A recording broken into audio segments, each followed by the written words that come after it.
Start. आज का topic है अपना डीकंपोजिशन रिएक्शन। नाम ही बता रहा है डीकंपोजिशन में ब्रेक डाउन होने वाला है, डीकंपोज होने वाला है कुछ ना कुछ। होता क्या है यहाँ पर, एक सिंगल सब्सटेंस होगा, ठीक है। आज का टॉपिक हमारा डीकंपोजिशन रिएक्शन। इसमें होगा क्या, एक सिंगल सब्सटेंस होगा जिसको एनर्जी देंगे हम लोग, और एनर्जी देने पे वो सिंगल सब्सटेंस ब्रेक हो जाएगा 2 या 2 से ज्यादा में बेटा, ठीक है बेटा।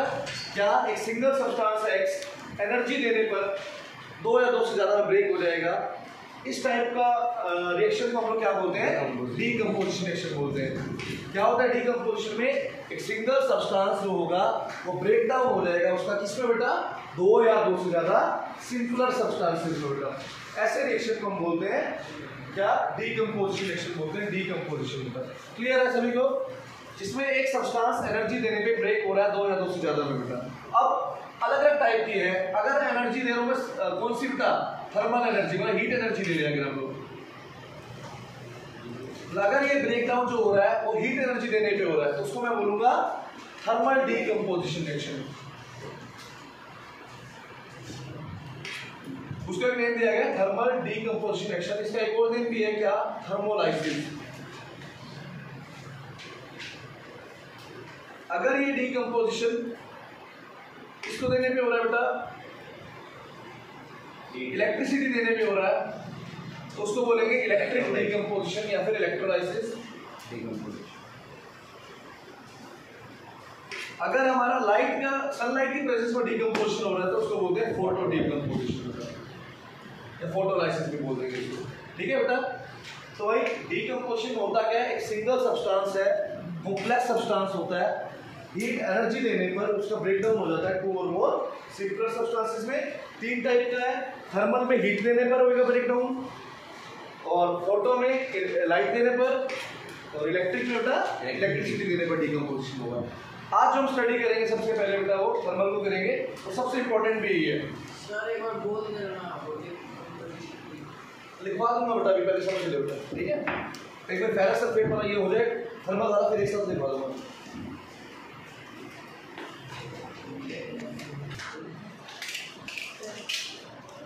देखो भाई, थर्मल डीकंपोजिशन का एग्जांपल बता रहा हूं मैं, heating of ferrous sulphate crystals. अब का आएगा दोनों में से क्वेश्चन, ये किया और इससे क्या करने वाला बेटा, इन दोनों में से एक आएगा ही आएगा। रटनी है और कुछ नहीं करनी रिएक्शन तो बेटा, लर्न ही करनी है, लेकिन तरीके से लर्न करेंगे तो हो जाएगी बेटा। थोड़ा सा सोच समझ के लर्न करना पड़ता है बेटा, ऐसे नहीं सीधा ही रखो। पहली बात तो फेरस सल्फेट का फॉर्मूला होता है FeSO4.7H2। इसका कलर होता है बेटा लाइट ग्रीन होता है, पेल ग्रीन कलर होता है। ऐसे सोल्ट जिसके अंदर वाटर अटैच होता है, देखो इसके साथ एक इसके साथ कितना अटैच है, वाटर 7 वाटर अटैच है। ऐसे सोल्ट्स को बोलते हैं हम लोग हाइड्रेटेड सोल्ट्स बोलते हैं। ऐसे सोल्ट्स जिसके अंदर वाटर अटैच होता है ना, ऐसे सोल्ट्स को क्या बोलते हैं, हाइड्रेटेड सोल्ट बोलते हैं। और यहाँ पर कितना वाटर अटैच है, 7। तो ये इसको बोलते हैं वाटर ऑफ क्रिस्टलाइजेशन। कितनी वाटर ऑफ क्रिस्टलाइजेशन है यहाँ पर, 7 वाटर। मतलब एक फेरस सल्फेट के मॉलिक्यूल्स के साथ 7 वाटर मॉलिक्यूल्स अटैच होते हैं बेटा। फेरस सल्फेट के एक मॉलिक्यूल के साथ 7 वाटर मॉलिक्यूल्स अटैच होते हैं। फॉर्मूला इसका FeSO4 डॉट, कलर है इसका लाइट ग्रीन बेटा, लाइट ग्रीन कलर होता है, ठीक है। हम लोग कर क्या रहे हैं बेटा, इसको हीट कर रहे हैं। लॉजिक, हीट का साइन है ट्रायंगल वाला, हीट कर रहे हैं इसको बेटा। पहला स्टेप क्या होता है, जैसे हीट करते हैं इसके साथ वाटर अलग ना, इससे अलग हो जाता है वाटर जो इसके साथ जुड़ा हुआ है। जो वाटर इसके साथ अटैच था वो वाटर इससे क्या हो जाएगा, सेपरेट हो जाएगा, और क्या बनाएगा FeSO4 प्लस में 7H2। सबसे पहला स्टेप क्या हुआ, वाटर जो है इससे क्या हो गया, सेपरेट हो गया, अलग हो गया, हीट करने पे वाटर से अलग हो गया बेटा। अब इसका कलर जो है ग्रीन आ रहा है, अब क्या हो गया इसका, व्हाइट हो गया। मतलब ये जो ग्रीन कलर था किसकी वजह से था, इसके अंदर जो वाटर इसके साथ अटैच था उसकी वजह से था, ठीक है बेटा। तो मतलब वाटर ऑफ क्रिस्टलाइजेशन एक्चुअली में हाइड्रेटेड सोल्ट्स जो है कलर प्रोवाइड करते हैं कुछ ना कुछ होता। देखो भाई, फेरस सल्फेट का फॉर्मूला FeSO4 डॉट, कलर क्या है इसका, जब इसको हीट किया तो क्या हुआ, वाटर अलग हो गया। अब क्या बन गया FeSO4 बन गया, जिसका कलर क्या है बेटा? व्हाइट है बेटा। लेकिन अभी हीटिंग कंटिन्यू चल रही है बेटा, हीटिंग बंद नहीं हुई है। पेपर में पूछना था what happens when ferrous sulphate crystals are heated strongly, मतलब हीट चल रही है, अभी स्ट्रांग हीट कर रहे हैं हम लोग। सही होगी तो देखो होगा क्या।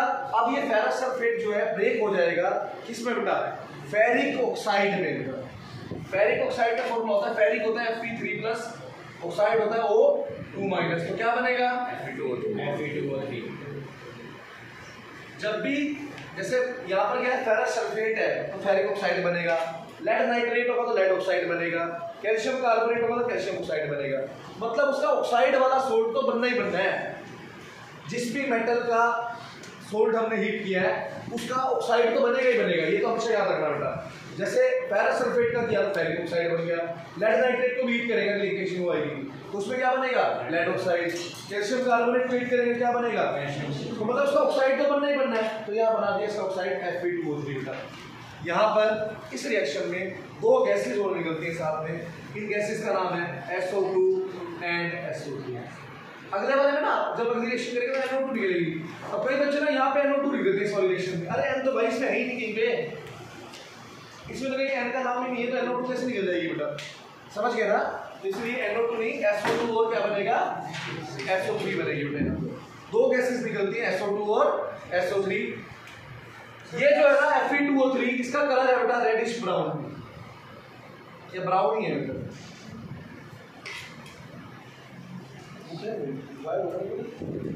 ब्राउन है वो SO2 और SO3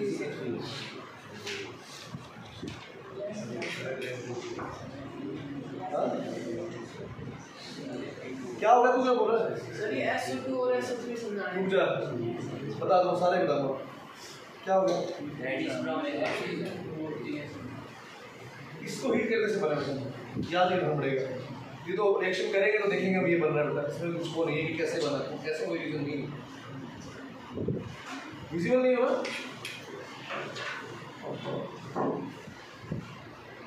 अब है ये तो आगे आगे आगे सीख कर लिए।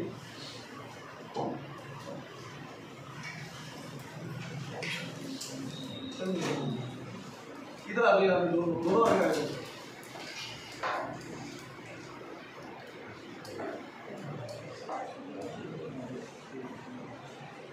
विजिबल है बेटा? यहाँ पर देखो बेटा, पहले इधर पे आते हैं। फेरस सल्फेट था FeSO4.7H2O। जैसे मैंने इसको हीट किया वाटर अलग हो गया इससे, पहले ग्रीन कलर था अभी व्हाइट बन चुका है, लेकिन अभी हीटिंग चल रही है बेटा। अभी क्या बनेगा? एक तो फेरिक ऑक्साइड, साथ में दो गैसेस निकल जाएंगी SO2 और एक, ठीक है सर फुल फॉर्म का क्या SO2 अच्छा भाई सब बताऊंगा, इतनी जल्दी क्या है, उम्र से पहले किसी ने कुछ नहीं पाया, ठीक है? वक्त तो लगेगा हर चीज में बेटा, छोटा बच्चा भी ऐसे नहीं हो जाता, मेहनत क्यों नहीं करती है, तू तो सब कुछ चाहता है ऐसे ही हो जाएगा, है ना? देखिए यहाँ पर SO2 का मतलब सल्फर डाइऑक्साइड बेटा, SO3 का मतलब सल्फर ट्राइऑक्साइड। ये दो गैसेस निकलेंगे SO2 एंड SO3 बेटा, ठीक है? अब ये Fe2O3 जो है बेटा, ये रेडिश ब्राउन से कलर होता है इसका। कलर भी क्या चेंज है? पहले कौन सा कलर था? ग्रीन, ग्रीन से क्या हुआ? व्हाइट, फिर व्हाइट से रेडिश ब्राउन। रेडिश ब्राउन क्यों हुआ? रेडिश ब्राउन क्या बन गया? फेरिक ऑक्साइड बन गया Fe2O3, इसलिए हुआ बेटा, ठीक है? साथ में दो गैसेस निकली SO2 और गैसेस भी अपने आप में कुछ खास है। कलरलेस गैस होती है, वो तो कहते हैं बहुत सारी गैसेस कलरलेस हैं। ये गैस जो है सल्फर को जलाने पे जो स्मेल आती है ना, वो वाली स्मेल देती है, स्मेल ऑफ बर्निंग सल्फर देती है बेटा, ठीक है? स्मेल ऑफ बर्निंग सल्फर, जो सल्फर को जलाने पे जो स्मेल आती है वो वाली स्मेल आती है इस गैस को जलाने पे, इस गैस में निकलती है जब ये, ठीक है बेटा? तीसरा, ये गैसेस जो है एसिडिक गैस होती है, मतलब एसिडिक का मतलब देखो सल्फर क्या है? नॉन मेटल है, और नॉन मेटल ऑक्साइड एसिडिक होते हैं जनरली बेटा। ये गैसेस एसिडिक गैस होती हैं, अगर इनको हम इनहेल कर दें तो हमें सफोकेशन होती है, इरिटेशन होती है और ब्रीथिंग प्रॉब्लम्स भी होती हैं बेटा, तो भाई फेरस सल्फेट को हीट करने से क्या होता है, सबसे पहले तो कलर में चेंज आता है। क्या ग्रीन पहले इसमें कन्वर्ट होएगा व्हाइट में, और व्हाइट से रेडिश ब्राउन में बेटा। दूसरा दो गैसेस निकलेंगे SO2 and SO3 which has a smell of burning sulphur बेटा। तीसरा ये जो गैसेस हैं एसिडिक गैस होती हैं जो स्मेल ऑफ जो इरिटेशन और सफोकेशन कॉज करती है बेटा। समझ आया? काफी इंपॉर्टेंट एक्टिविटी है बेटा ये, इसमें क्वेश्चन पेपर में आ जाता है। पेपर में क्वेश्चन पता कैसे बनता है, काफी बारी ऐसे बोल देगा एक एक्स सब्सटेंस है जिसका पेल ग्रीन कलर है, उसको हम हीट कर रहे हैं, पहले वो व्हाइट में कन्वर्ट हो रहा है, वाई सब्सटेंस है, फिर फर्दर वो आगे ब्रेक डाउन होकर इसमें कन्वर्ट हो रहा है Z और साथ में दो गैसेस निकल रही है बेटा। तो ऐसे हिंट दे देता है बेटा कुछ ना कुछ, तो आंसर यही से आ जाएगा बेटा, पता लग जाएगा आपको। ठीक है, तो जिसको भी लिखना पहले डीकंपोजिशन की डेफिनेशन लिख लो जल्दी से, फिर आगे लिखवाता हूं। क्या आएगा डीकंपोजिशन में? The reaction in which a single complex substance splits या decompose भी यूज कर सकते हो word, splits into two or more simpler substances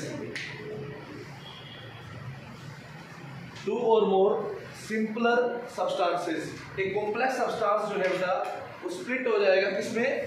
दो या दो से ज्यादा सिंपलर सब्सटेंसेस के अंदर बेटा।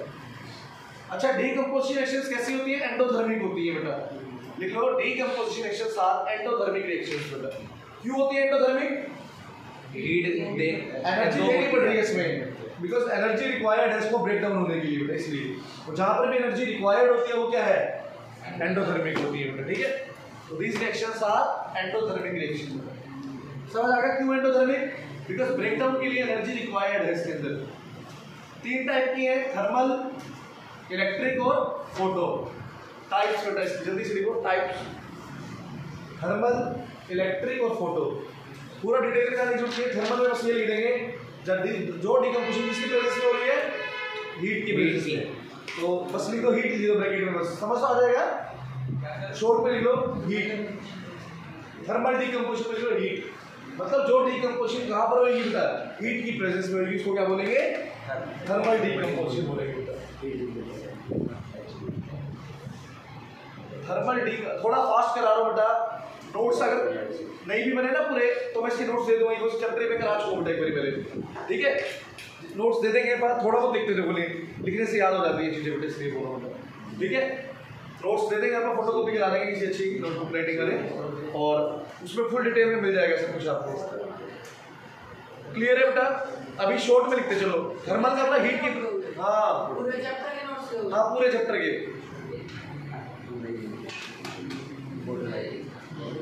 पूरे चैप्टर के दूंगा। बोला हो गया बेटा, याद है? कमेंट मारा जाएगा।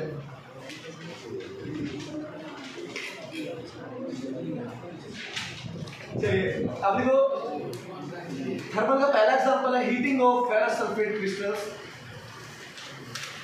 Heating of ferrous sulphate crystals.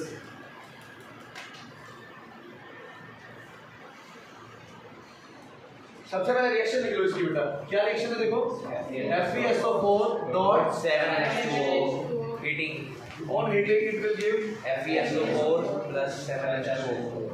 चलो अभी आगे लिखना है FeSO4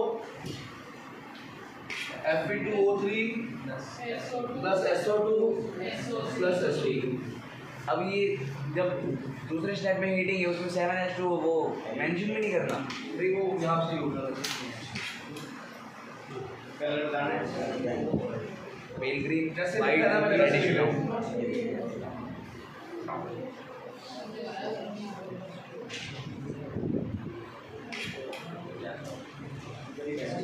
एक बार रिएक्शन लिखो बेटा।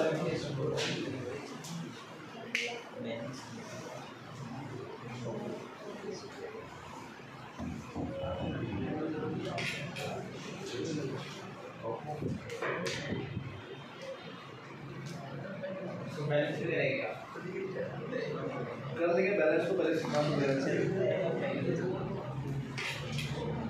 हो गया बेटा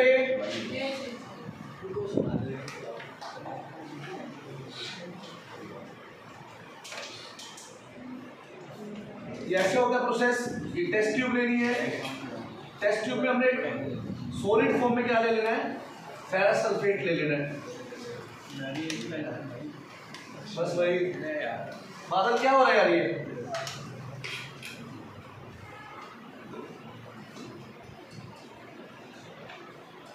जब इसको हमने हीट किया बेटा, जब इसको हमने हीट किया तो सबसे पहले क्या अलग हुआ इससे बेटा, वाटर अलग हुआ है। तो ये वाटर वेपर से कहाँ दिखाई देंगे, holes of the test tube पे। ये वाटर है बेटा। जैसे ही हमने इसको हीट किया तो सबसे पहले क्या विजिबल होता है, वाटर। तो पहला पॉइंट बनेगा water vapours are seen on the walls of the test tube. Water vapours are seen on the walls of the test tube.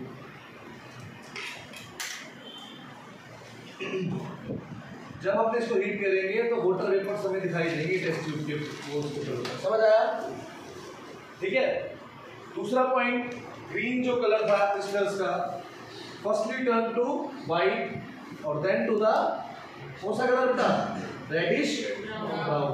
अच्छा अगर मैं आपसे पूछूं व्हाइट कौन किसकी वजह से हुआ था, क्या बना था जब Fe2O3 और रेडिश ब्राउन Fe2O3। तो पहले क्या था ग्रीन Fe2O3.7H2O, लगो FeSO4.7H2। ठीक है बेटा, यहां तक कलर चेंज समझ आ गया। पहले ग्रीन से व्हाइट होगा, व्हाइट से रेडिश ब्राउन होगा बेटा। क्यों हुआ ये, कलर सब्सटेंस अलग अलग हुआ। अब व्हाइट होगा हाँ वाटर की वजह से आ रहा है इसका कलर। तीसरा बेटा, टू गैसेस आर रिलीज बेटा। कौन कौन सी, SO2 एंड SO3। दो गैसेस रिलीज होंगी। पेपर में आता है name the gases which are released in the reaction बेटा। तो answer is SO2 and SO3 बेटा। ठीक है।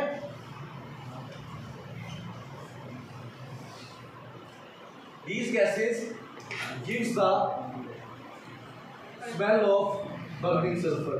ये हमें burning sulfur वाली स्मेल देती है gases. These gases gives the smell of burning sulfur। समझ आ गया बेटा? एक पॉइंट और समझना है, ये जो गैसेस होती है कैसी होती है, एसिडिक गैसेस होती हैं, जो क्या करती हैं, सफोकेशन, इरिटेशन कॉज करती हैं, ब्रीथिंग प्रॉब्लम्स कॉज करती हैं व्हेन इनहेल्ड। अगर इनको हम लोग क्या करते हैं, इनहेल। तो इसलिए आप देखोगे ना, ये आप एक्टिविटी करोगे स्कूल में या जब आप बुक में देखोगे तो आपका जो एक्टिविटी जो टेस्ट ट्यूब का माउथ है वो आपके मुंह की तरफ नहीं होगा, अलग से दिखा रखा है, ऐसे साइड में करके दिखा रखा है टेस्ट ट्यूब का माउथ जो है बेटा। क्यों, ताकि गैसेस को आप इनहेल ना करो उस तरफ बेटा, और मास्क वगैरह यूज करके एक्टिविटी को करना चाहिए बेटा। मतलब हमें टेस्ट ट्यूब का माउथ अपने मुंह की तरफ नहीं करना ताकि हम गैसेस को आसानी से इनहेल ना करें। ठीक है, ना ही किसी और की तरफ करना है बेटा। ठीक है, ऐसे एरिया में करना है जहाँ से गैस बाहर चले जाए बेटा। समझ आया? तो these are the observations of this activity। पक्का आती है पेपर में, इस साल बोर्ड के पेपर में क्वेश्चन था बेटा ये एक्टिविटी। अब मान लो उसने बोल दिया कलर चेंज क्या आएगा, आधे बच्चे लिख के आते हैं ब्राउन हो जाएगा जी ग्रीन से। आप पूरा लिख दो, पहले ग्रीन से व्हाइट होगा फिर व्हाइट से ब्राउन होगा। कोई कंट्रोवर्सी नहीं रहनी चाहिए, वो ब्राउन कलर मांग रहा है या व्हाइट मांगना चाह रहा है बेटा। आप पूरा लिख दो उस केस में, अपने आप टीचर निकालेगा आंसर क्या है बेटा। आंसर की नहीं आता, आंसर की में व्हाइट था इस बार। ठीक है, तो आना तो ब्राउन चाहिए, लेकिन फाइनल रिजल्ट तो ब्राउन था ना। इसलिए मैं बोल रहा हूँ कि बेटा जो लोग केमिस्ट्री नहीं पढ़ाते और केमिस्ट्री का पेपर चेक करते हैं वो तो व्हाइट वाले ही करेंगे, है ना। समझते इस बात को? बिकॉज मान लो बायो पढ़ा रहा हूँ स्कूल में और पेपर चेक करते हुए केमिस्ट्री कर रहा हूँ साथ में, बिकॉज उस टाइम तो तीनों ही करने पड़ते हैं उसको चेक। सही है, तो ऐड करती है मेरे को, सस्ते नशे का असर है तू है।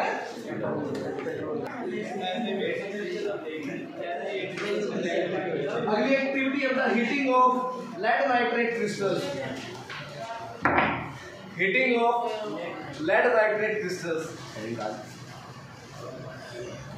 आज भी तू यहाँ आ जा, तू भाई एक बारी। सर एक्टिविटी 2 हो गया। हाँ इसको करते हैं ट्राई, आ जा।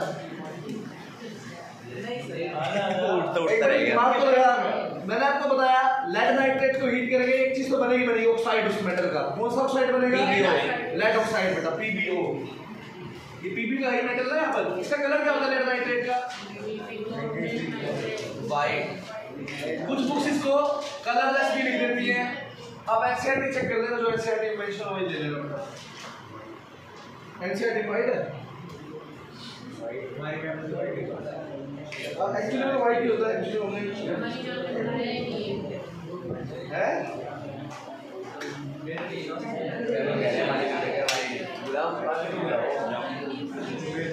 वाइट है आया वाइट कलर ले लेना बेटा इसमें। यस, लेड नाइट्रेट का कलर है वाइट बेटा। उसने तो मिलाया नहीं था उसके अंदर बनाते हुए। ये देखो प्रेसिपिटेट बिल्कुल डाउन हो गया बेटा। मेरे को दिखा नहीं दिखा, ठीक है। वो प्रेसिपिटेट बिल्कुल डाउन हो गया। नीचे येलो पाउडर है, ऊपर सारा सॉल्यूशन रह गया बेटा। भाई वापस आओ।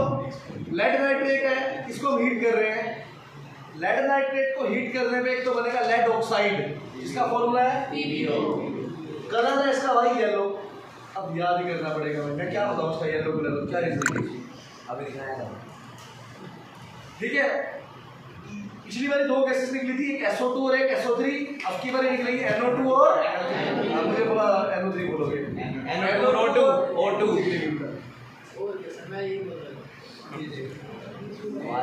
गैसेस अब भी दो निकलेंगी, लेकिन अब की बार गैस के नाम है वो NO2 और O2 है बेटा। तो भाई लेड नाइट्रेट को हीट करने पर व्हाइट जो सोल्ट था लेड नाइट्रेट, वो येलो सोल्ट में कन्वर्ट हो गया। क्यों? क्योंकि क्या बन गया? PbO बन गया। लेड नाइट्रेट जो व्हाइट कलर का था बेटा, हीट करने पर येलो कलर का हो गया। क्यों? लेड ऑक्साइड बना PbO का, वो येलो कलर का होता है, ठीक है। दूसरा, दो गैसेस निकली, एक NO2 और एक O2 बेटा। NO2 गैस भी अपने आप में खास है। क्या खास है इसके अंदर? ब्राउन कलर की गैस है, ब्राउन फ्यूम्स निकलते हैं इस गैस के अंदर। मतलब ब्राउन कलर की गैस बाहर निकलती हुई दिखाई देती है बेटा हमें। अभी तक SO2 और SO3 का कलर क्या था? कलरलेस था, दिखाई नहीं देती थी वो गैसेस। लेकिन ये तो गैस हमें साफ दिखाई देगी। कौन सा कलर होगा इसका? ब्राउन फ्यूम्स होगा। ब्राउन कलर की हमें गैस विजिबल होगी इसके अंदर। तीसरा, एक और गैस भी निकलेगी साथ में, O2।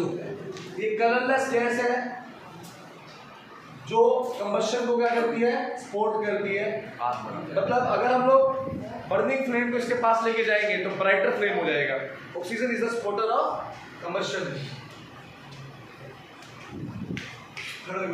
बादल फेरस सल्फेट को हीट किया था, क्या बना था? फेरस सल्फेट को हीट करा था। तू बता। Sir FeSO4 plus SO2 FeSO4 plus H2 7H2। उसके बाद FeSO4 is equal to made 7 Fe2O3 plus SO2 plus SO3। शाबाश, वेरी गुड, बहुत बढ़िया। सुनिए अगर आप भी याद कर ले। लेड नाइट्रेट को हीट करने पे व्हाइट कलर किसमें कन्वर्ट हो गया? येलो में। क्यों? क्या बना? लेड ऑक्साइड, PbO बन गया। और दूसरा, दो गैसेस निकली NO2 और O2। NO2 ब्राउन कलर की गैस है, ब्राउन फ्यूम्स होते हैं, और O2 गैस निकलेगी। लिख लो।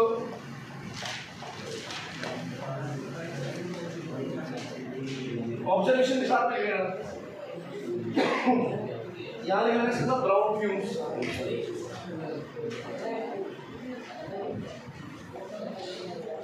पेपर में क्वेश्चन कैसे आता है, सुनो मेरी बात। एक सब्सटेंस है X जो व्हाइट कलर का सॉलिड है बेटा, उसको हीट कर रहे हैं हम लोग। जब उसको हीट कर रहे हैं तो हमारे पास एक येलो कलर का एक सब्सटेंस बन रहा है जिसका नाम है व्हाइट, और ब्राउन कलर की गैस निकल रही है साथ में बेटा, ठीक है। तो पहली बात तो X क्या है? क्या है बेटा X? वो लेड नाइट्रेट। और ये जो येलो सब्सटेंस बन रहा है वो क्या है? PbO। जो ब्राउन फ्यूम्स निकल रहे हैं वो गैस कौन सी है? साथ में एक और गैस भी निकलती है, वो कौन सी है? O2 बेटा। सर साइड के अंदर जो है NO2 और O2 दोनों है ना? नहीं, ब्राउन फ्यूम्स तो NO2 के है। बाकी फिर कंप्लीट रिएक्शन पूछे था जब आपने पूरा बोलना है बेटा रिएक्शन में, ठीक है, समझ आ गई? और लेड नाइट्रेट को हीट करने पर लेड ऑक्साइड बनता है, NO2 गैस निकलती है और O2 गैस निकलती है। दोनों क्वेश्चन में से जिसका भी यूटी है पेपर में क्वेश्चन आएगा।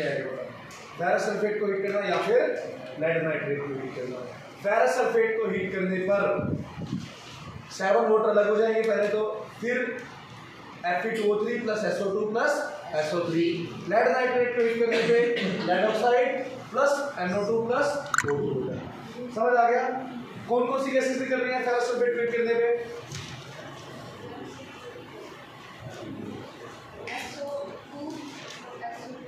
और लेड नाइट्रेट को हीट करने पे बिल्कुल भाई साहब गैस की बात कर रहा हूँ। NO2 और O2 बैठ चल हर्ष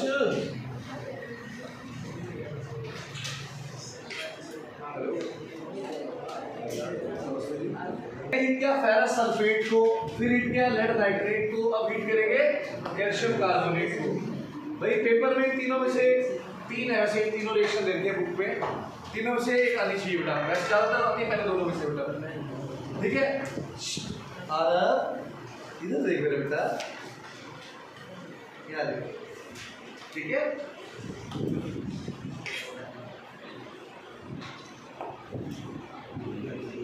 पहले तो एक मेटल ऑक्साइड बना दो। कौन सा मेटल है यहाँ पर? कैल्शियम है, तो कैल्शियम ऑक्साइड बना दो। क्या होता है वो? क्विकलाइन। पहला पॉइंट तो ये है, क्या बनेगा? क्विकलाइन फॉर्म होएगा बेटा। समझ आया? क्विकलाइन इज फॉर्म। क्लियर है यहाँ तक? दूसरा पॉइंट देखो, सल्फेट था तो गैसेस कौन सी निकली थी? SO2 और SO3। नाइट्रेट था तो कौन सी निकली थी? NO2 और कार्बोनेट है तो कौन सी निकलती है बेटा? बस एक ही निकलती है इसमें बेटा, और दो नहीं निकलती। कैल्शियम कार्बोनेट को जब हम हीट करेंगे तो एक तो क्विकलाइन बनेगा और दूसरा कार्बन डाइऑक्साइड गैस निकलेगी। भाई कौन सी गैस निकलेगी? तो कार्बन डाइऑक्साइड गैस की खास बात है, ये बर्निंग कैंडल को बुझा देता है बेटा। Extinguish the burning candle. Colourless gas है, एक्सटिंग्विश मतलब बुझा देना किसको? बर्निंग कैंडल को बेटा। सर एक क्वेश्चन है सर, दो कैंडल एक उसके अंदर एक में छिपकली बनी हुई है, एक में छिपकली जिंदा है, तो कौन सी कैंडल ज्यादा? दो सॉरी कॉकरोच मरी हुई है,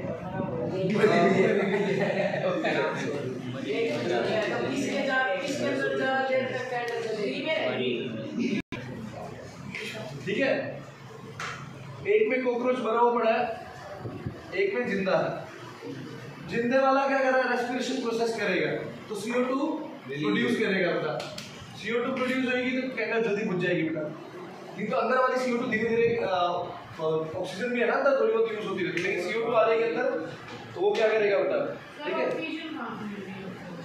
तो अंदर तो कुछ तो है ही बेटा, तभी तो कैंडल जल रही है। अभी तो कुछ देर तो जलती है ना बेटा। समझ गया बेटा? गैस कुछ देर तो प्रेजेंट है ना वो। चलिए बेटा, तो क्विकलाइन फॉर्म होएगा और क्या बनेगी? कार्बन डाइऑक्साइड गैस, जो क्या करती है? एक्सटिंग्विश कर देती है बर्निंग कैंडल को। दूसरा एक मिनट, दूसरा क्या? ये लाइम वाटर को मिल्की अपीयरेंस दे देगी बेटा। लाइम वाटर को मिल्की कर देगी। कैसे करती है आगे आएगा वैसे, कैसे लाइम वाटर मिल्की हो जाता है बेटा। तो आज की क्लास में हमने बेसिकली क्या सीखा? फेरस सल्फेट को हीट करने पर फेरस सल्फेट पहले तो वाटर अलग कर देता है, फिर फेरिक ऑक्साइड और दो गैसेस SO2 और SO3। लेड नाइट्रेट को हीट करने पे लेड ऑक्साइड और दो गैसेस NO2 और O2। कैल्शियम कार्बोनेट को हीट करने पे कैल्शियम ऑक्साइड और एक गैस CO2। सबकी गैस के कलर पर होना चाहिए SO2 colourless, SO3 colourless, NO2 brown fumes, O2 colourless, CO2 colourless, odourless. और करता क्या CO2? Burning candle. Lime water milky बेटा। SO2 और SO3 बर्निंग सल्फर वाली स्मेल आती है। हां सर लाइम वाटर तो उसके अंदर जब CO2 डालते हैं जब नीचे होता है ना, हां जी, वो एक्टिविटी है वो बिल्कुल बिल्कुल। वाह मैं से करवाई है। वो वाले भी भाई आप